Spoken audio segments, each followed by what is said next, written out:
इश्रह ली सदरी वयस्सिर ली अमरी वहलुल उक़दतम मिन लिसानी यफ़क़हू क़ौली। औज़ु बिल्लाहि मिनश शैतानिर रजीम। बिस्मिल्लाहिर रहमानिर रहीम। अष्टम जमात की दरसी किताब जो सिंध टेक्स्ट बुक बोर्ड की है, उसमें एक नज़्म शामिल है जिसका नाम है मिल के रहो। उसका मरकज़ी ख्याल के साथ आज आपके सामने एक बार फिर हाजिर खिदमत हूँ। नज़्म मिल के रहो मसरूर अनवर साहब की नहायत दिलकश नज़्म है, जिसमें उन्होंने वतन अज़ीज़ की मोहब्बत से सरशारी को अल्फाज के मोती से पिरो दिया है। वो कहते हैं कि पाकिस्तान हमें लातादाद कुर्बानियों के बाद हासिल हुआ। इसमें कई शहीदों का खून शामिल है। हम सब मुसलमान हैं, एक अल्लाह, एक कुरान और आखिरी नबी करीम सल्लल्लाहु अलैहि वसल्लम को मानते हैं और इसी बुनियाद पर यह वतन हासिल किया गया है।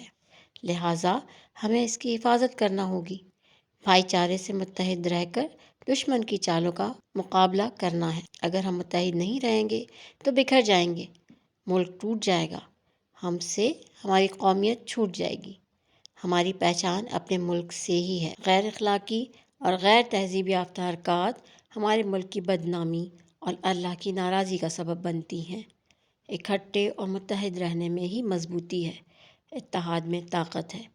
हमारे आबा और अजदाद यानी नबी करीम सल्लल्लाहु अलैहि वसल्लम और सहाबा किराम अलैहि अजमईन ईमान की दौलत से माला माल थे। दोस्तों की महफिल में रेशम और गुल होते तो मैदान जंग में फौलाद की तरह मजबूत थे।